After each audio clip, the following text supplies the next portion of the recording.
मेरा नाम है नौरीन, मेरे साथ है सलीमा। तो सलीमा क्या करेंगी? Deadly bus ride to a remote Himalaya village. Oh my god यार, कभी किया है तुमने ऐसी वाली ट्राई? अमान को बोलते अभी पूरे नमकीन सच की टीम को। हमें भी एक्सपीरियंस करना है करके ट्राई। वैसे तो मैं एक बार कर चुकी हूँ, मैंने देखा है यार वो बोलो अपने एक्सपीरियंस शेयर कर। वेल अच्छा था क्योंकि यार सामने वाला राइडर क्या एक्सपीरियंस डेंजरस होता है, नो डाउट, वैसे ये तो है। बट अब हम लोग कैसे देखते हैं, इसमें एडवेंचरस बनना चाहिए। हाँ होना चाहिए यार, यानी हर चीज ट्राई करो। पहले जाने और अगर खाई में गिर फिर सही का डेडली हो जाएगा। तभी हम लोग ये स्टार्ट करके देखते हैं। वेल पहले हमें ये रोड ट्रिप पे तो ले जाए गई, ये तो दूर की बात है। चलो हम स्टार्ट करते हैं। ये ओह शिट, ये कह रही थी मैं, रिस्की है भाई, रिस्की किया है मैंने एक बार।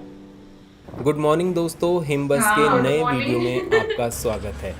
इस वीडियो में हम बात करेंगे एचआरटीसी के एक ऐसे रूट के बारे में जो केवल एचआरटीसी का ही नहीं, शायद इंडिया के भी सबसे मुश्किल बस रूट्स में से एक है। किन्नौर, स्पीति, लाहौल और पांगी के दर्जनों रूट्स ऐसे हैं जहां बसेस बड़ी मुश्किल से अपने डेस्टिनेशंस पर पहुंच पाती हैं, और ये रूट भी उन्हीं में से एक है। हम बात कर रहे हैं रिकांगपिओ से हांगो बस रूट की। इस वीडियो में हम आपको इस रूट के बारे में पूरी जानकारी देंगे। तो आइए शुरू करते हैं इस बस का सफ़र। अभी सुबह के 10 बजे हैं और हम रिकांगपिओ बस स्टैंड में हैं। यहाँ से दिल्ली जाने वाली बस काउंटर पर लग चुकी है और हम हांगो वाली बस का वेट कर रहे हैं। यहाँ ड्राइवर कंडक्टर्स अक्सर अपने लंबे सफ़र पर निकलने से पहले एक दूसरे से अपने एक्सपीरियंस शेयर करते हैं। 10:30 हो गए हैं और हांगो वाली बस अपने काउंटर पर आ चुकी है। इस रूट पर मोस्टली ओल्ड टाटा बसेस ही भेजी जाती हैं, जिसका रीज़न हम आपको आगे बताते हैं। ये एक 37 सीटर बस है जिसकी सीट्स 2x3 कॉन्फ़िगरेशन में है। Not very comfortable but good enough. 11 बजे यहाँ रिकांगपिओ से चलने के बाद ये बस अकपा, स्पीलो, पुह, नमग्या, खाप संगम, लेओ और चूलिंग होते हुए शाम करीब 5:30 बजे हांगो पहुँचेगी। और 11 बज चुके हैं, बस अपने ठीक टाइम पर यहाँ से निकल चुकी है। ये रिकांगपिओ रामपुर चलने वाली न्यू प्रेम बस है जिसका डिपार्चर भी 11 बजे का ही है। बस अब नीचे मार्केट में आ गई है और यहाँ मार्केट से लोग अपना सामान भी बस के थ्रू भिजवाते हैं जो वहाँ गांव में रिसीव कर लिया जाएगा। बस में काफ़ी लोग बैठ चुके हैं पर इनमें से अधिकतर यहीं आसपास के विलेजेस तक जाने वाले हैं। ये सामने किन्नर कैलाश की बर्फ़ से ढकी चोटियाँ दिखाई पड़ रही हैं। रिकांगपिओ से पोवारी तक का रास्ता थोड़ा संकरा व घुमावदार है और एकदम तीखी उतराई भी है।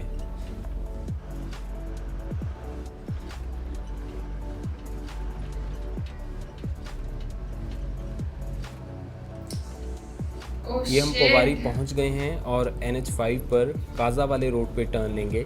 ड्राइवर यहाँ पर थोड़ी देर दूसरी बसेस से पैसेंजर आने का वेट करते हैं।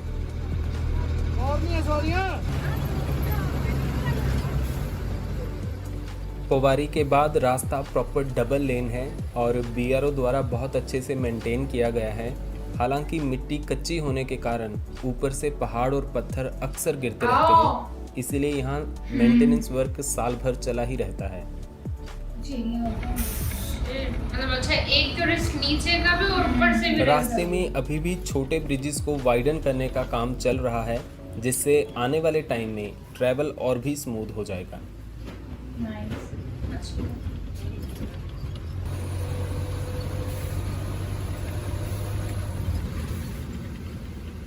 ये ताबो से रामपुर जाने वाली एचआरटीसी बस है जो सुबह 5 बजे ताबो से चलकर आ रही है।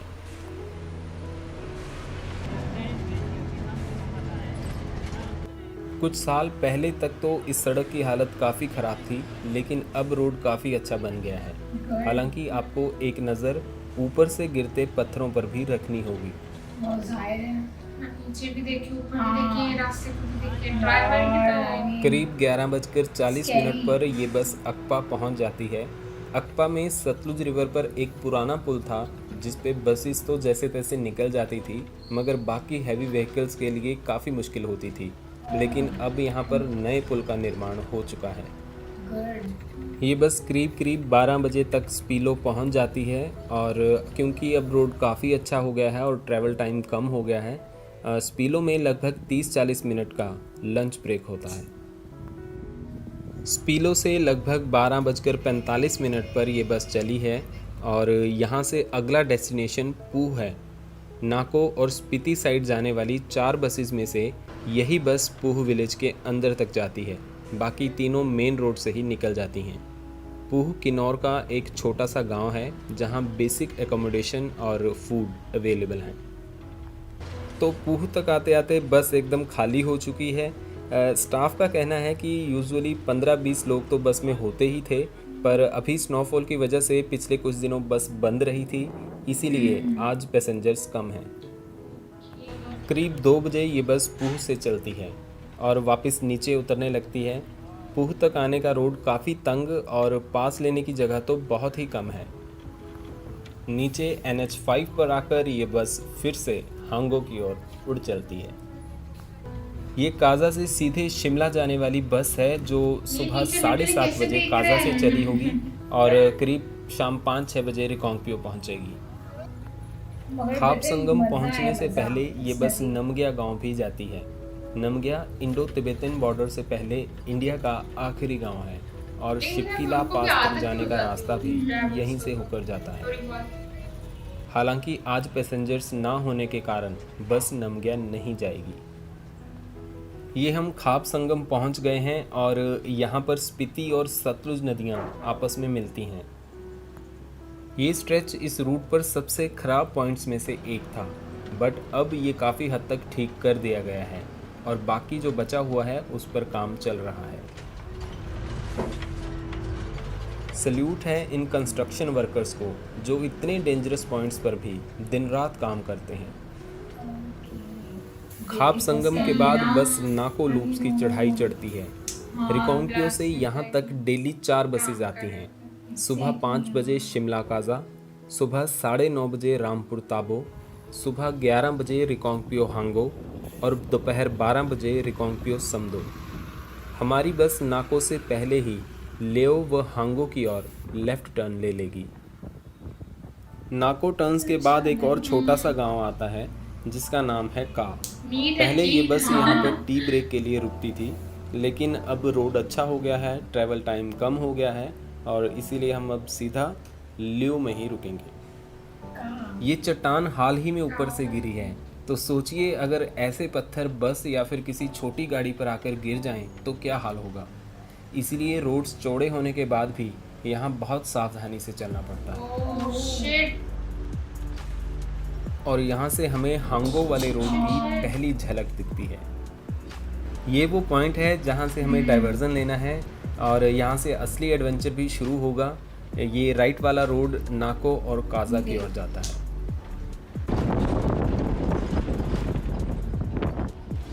रोड काफ़ी नैरो है बट एटलीस्ट पक्का है। पास लेने या देने के लिए यहाँ अच्छी जजमेंट होना बहुत ज़रूरी है।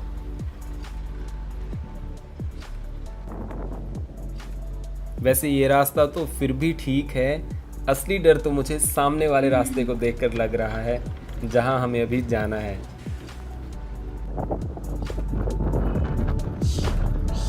तो कोने पे हाँ।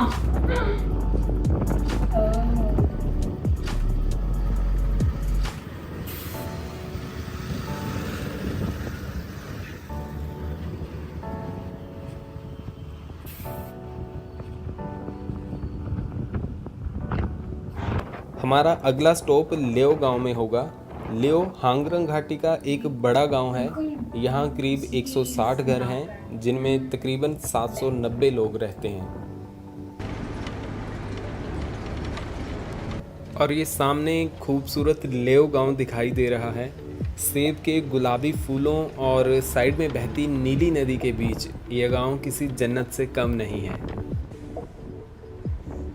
जा रहा हूँ कि रास्ता संकरा ऐसा लग रहा है हम है ट्रैवल कर रहे हैं। अभी हम गिर जाएंगे। और हम फिर से स्पीति नदी के पास पहुंचने वाले हैं। घर देख सामने कैसे बने हैं गाँव। और कितने कोने पर है यार।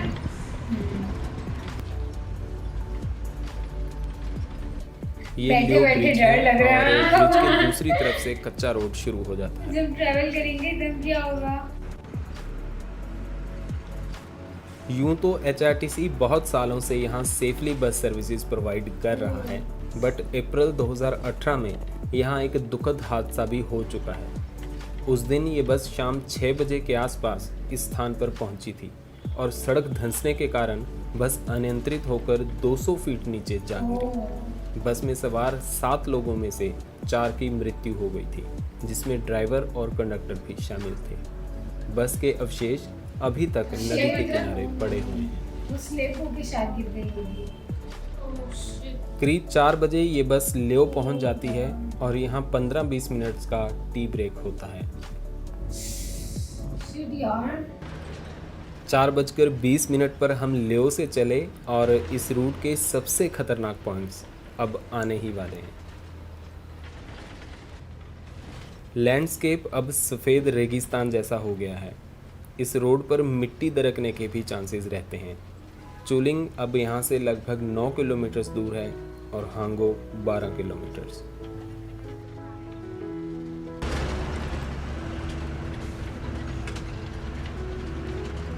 रास्ता बहुत ख़राब है और ऊपर से पत्थर भी गिरते रहते हैं। ऐसे में पैसेंजर्स का ड्राइवर पर विश्वास ही सब कुछ है। है ना यार कुछ ये। जगह तो क्रैश बैरियर्स भी नीचे चले गए हैं। लोग पर्सनल गाड़ियों में जाने की बजाय बस पर ज़्यादा भरोसा करते हैं। आप खुद ही अंदाज़ा लगाइए कि कितना मुश्किल है यहाँ पर बस चलाना। मैं तो ये सोच रहा हूँ कि रोड कैसे बनाया होगा।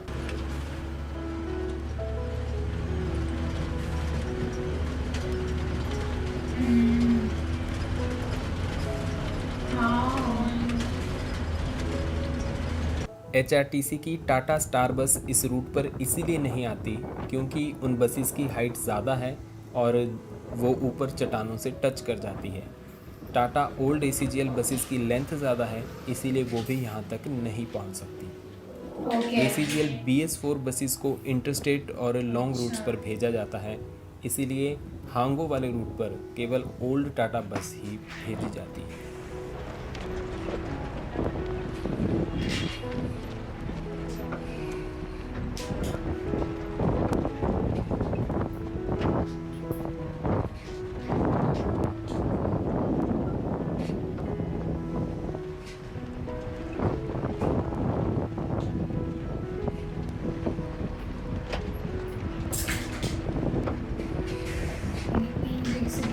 ट्रैवल करने की एनी लाइक है कितने रिस्की रूट्स को सामना करना पड़ता है, ट्रैवल करना पड़ता है। बहुत ही स्कैरी है और बहुत ज़्यादा।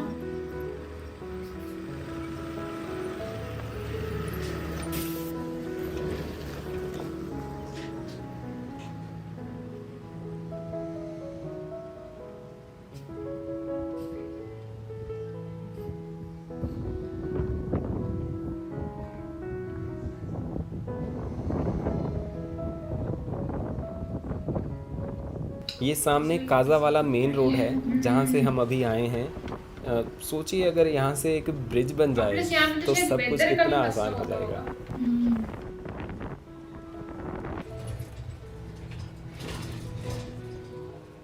इन खतरनाक पॉइंट्स को पार करने के बाद बस चुलिंग के लिए डाइवर्जन लेती है।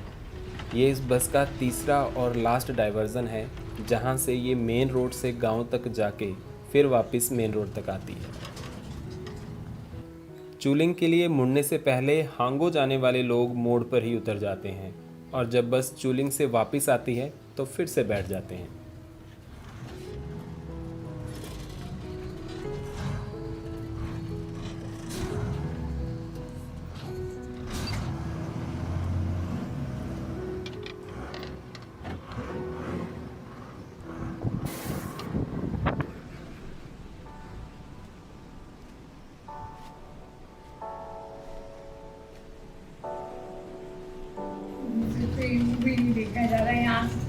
स्क्रीन पे नजर आ रहा है।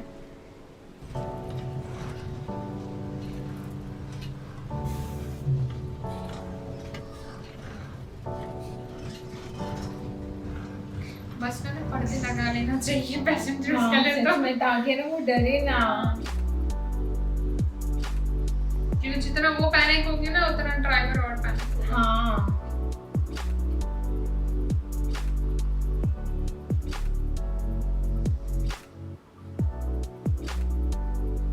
और ऐसे ट्रैवल के लिए ना एक्सपीरियंस ड्राइवर ही चाहिए होता है। लेकिन वो भी अपनी लाइफ इस बस रूट को हाँ। वाकई में यहाँ के विलेजेस के लिए लाइफ लाइन कहा जा सकता है, क्योंकि ये सारे विलेजेस को आपस में जोड़ती है।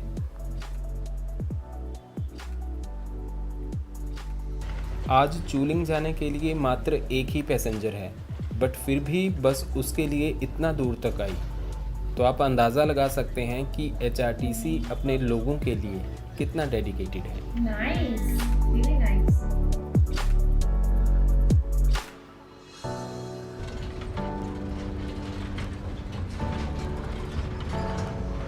है, वाओ।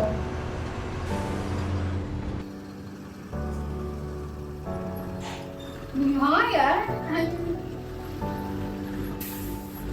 अच्छी बात है वैसे। हाँ।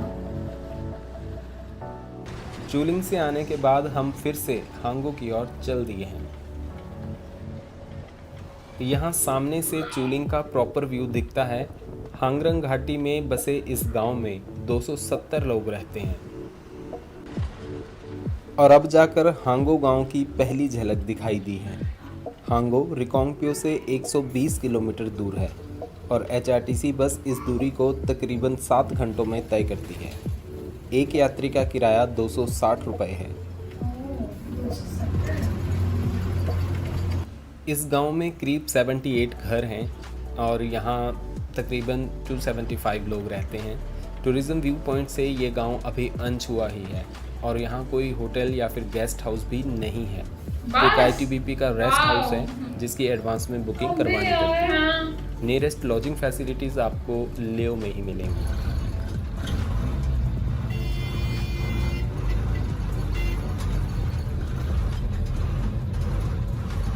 हांगो में एक दो छोटी शॉप्स हैं और बस के स्टाफ को नाइट स्टे के लिए गांव वालों ने एक रूम का इंतज़ाम भी किया हुआ है।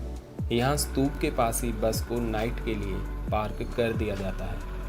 फाइनली हम पहुंच गए। ये है वो एकोमोडेशन फैसिलिटी जो गांव वालों ने बस के स्टाफ के लिए बनाई है। नाइस यार।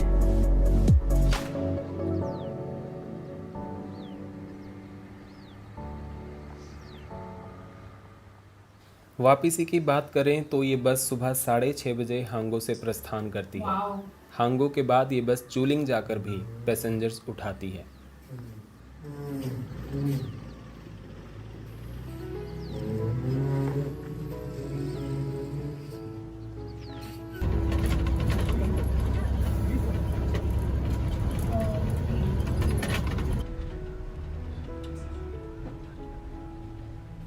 इनमें से अधिकतर लोग लेओ और पुह जाने वाले होते हैं।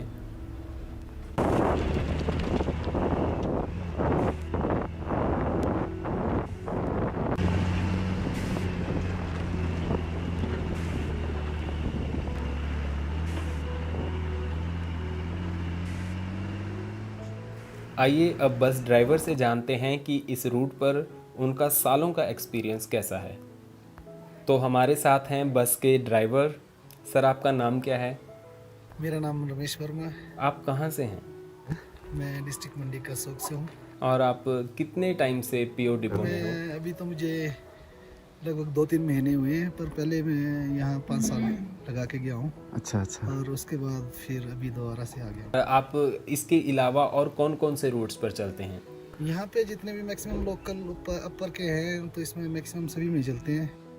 राजा ताबो हो गया और हांगो हो गया, मैक्सिमम यही आते हैं। इधर को समदू रूट आता है एक अलग से, सभी में ही चलते हैं इधर। इस हांगो वाले रूट पर आपको डर नहीं लगता? मतलब जैसे कितना ही खतरनाक रोड है। एक्चुअल में अब तो थोड़ा सा आदत हो गया है, शुरू में जब आए थे तब बड़ा डिफ़िकल्ट लग रहा था ये, अच्छा। तो अब तो खैर आदत सी हो गई है और पहले से थोड़ा बेहतर हो चुका है रोड। और एक बात ये कि ये रूट क्या पूरा साल चलता है? जैसे नवंबर दिसंबर के बाद तो बर्फ़ गिरना शुरू हो जाता है, तो उस टाइम बंद हो जाता है, फिर लगभग मार्च में ही चलता है। अच्छा। इस बार थोड़ा एडवांस हो गया क्योंकि स्नोफॉल कम हुआ है इस बार, तो उस वजह से ज़रा जल्दी चल पड़ा है। ओके, और यहाँ से यहाँ के कुछ लोकल लोगों के बारे में कुछ बताइए।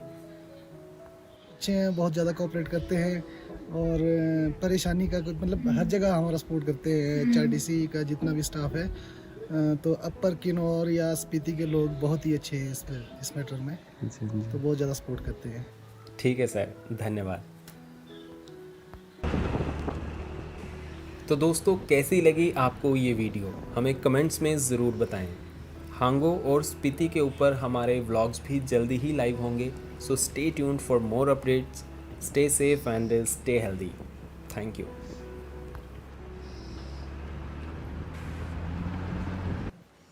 Really nice ना, I mean एक पल ये लगा ही नहीं कि हम लोग भी खुद भी लाइक वीडियो देख रहे हैं, ट्रैवल कर रहे हैं, ऐसा लग रहा था। और बिल्कुल जूम करके उससे जैसे रास्ते दिखाए थे ना, क्योंकि वो खाइयाँ वगैरह देख के ही हम लोग की भी धड़कनें ना धक धक कर रही सोचो थी। यार, जो बंदा वहाँ पे, चलो पैसेंजर तो अलग बात है, ड्राइवर्स ड्राइवर्स और कंडक्टर के लिए कितना मुश्किल होता बहुत होगा मुश्किल यार। होता होगा, और सारा जो कस्टमर्स का जो ट्रस्ट होता है ना, वो मेन सारा वो उसी पे ही होता है, उनका ड्राइवर पे, वही आपको सही सलामत वहाँ आगे तक पहुँचाएगा। और मतलब एक रिस्क फैक्टर नहीं है, हाँ, हर जगह हर से, जगह है। पूरा सराउंडिंग में जाना, वो आपके सारे नीचे से भी कुछ ऊपर से भी, भी। कुछ भी आ सकता है, ऊपर से भी नीचे से भी। यार सीरियसली, यानी शाबाश इन ड्राइवर्स को, लाइक जिस तरीके से सेफली है ना पैसेंजर्स को लेके जाते हैं एक जगह से दूसरी जगह तक। तो एक रिस्पांसिबिलिटी होती हाँ, है। रिस्पॉन्सिबिलिटी ये तो है, मगर बहुत इसके लिए लाइक भी केयरफुल रहना पड़ता है कि ऊपर से, स्पेशली ऊपर से लाइक कोई पत्थर वत्थर ना गिर जाए और ये सब। वेल बहुत ही लेकिन अच्छा informative है video कि थी। हाँ, डेवलपमेंट बहुत ज्यादा हो चुकी है। हाँ। रास्ते में जैसे वो या बता वो रहा था, 2018 वाला जो सीनियर्स ने बताया, आई मीन सीरियसली बहुत ही बुरा था कि उसके अभी भी कुछ पार्ट्स वगैरह गाड़ी बस के जो थे वो नीचे ही पड़े हुए थे, लाइक बहुत सैड था। तो उसके बाद उन लोगों ने शायद थोड़ी बहुत वर्किंग की, तो अब वो वाला सीन नहीं है, तो रोड थोड़ा सा उन लोगों ने और बड़ा कर दिया है। वेल हम तो और वैसे चाहेंगे कि और मज़ीद अच्छा हो जाए और डेवलप हो जाए, ताकि जो ट्रैवल है ना करने वाले लोगों के लिए और मज़ीद आसान हो जाए। बहुत अच्छी थी वीडियो, जिसने भी यानी हमें रिकमेंड किया और ना ये वीडियो इन लोगों ने हमारे साथ शेयर किया, इन्फॉर्मेटिव लगी हम लोगों को बहुत ही अच्छी। जब ट्रैवल करना हो तो हमें भी इजी होगा, हमें पहले से ही पता भी होगा कि कौन से रास्ते कहाँ जा रहे हैं और कौन सा रिस्की भी है। वैसे पर वैसे करनी चाहिए ट्रिप इस तरीके की, तभी तो आपको लाइक एक्सपीरियंस भी होता है और मज़ा भी आता है। यार नो डाउट व्यूज़ बहुत अच्छे थे पहाड़ों के बहुत अच्छे व्यूज़ थे। तुम तो हो भी नॉर्दर्न एरिया से। मुझे याद है मैंने भी ऐसी एक ट्रिप की थी, आई मीन बहुत स्कैरी थी, आई मीन बहुत पुरानी बात है यार, 2000 में किसी में कौन सी ईयर में की थी समथिंग। वेल बहुत अच्छी थी, एंजॉय किया था यही मैंने भी। वेल हम भी करेंगे इंशाल्लाह, और हम वो वाला एक्सपीरियंस भी आपके साथ शेयर करेंगे। उम्मीद करते हैं हमारे सब्सक्राइबर को हमारा ये रिएक्शन अच्छा लगा होगा। गाइस अगर अच्छा लगा है तो लाइक शेयर सब्सक्राइब करना मत भूलना और बेल आइकन जरूर प्रेस करना। सो तब तक के लिए अल्लाह हाफिज़।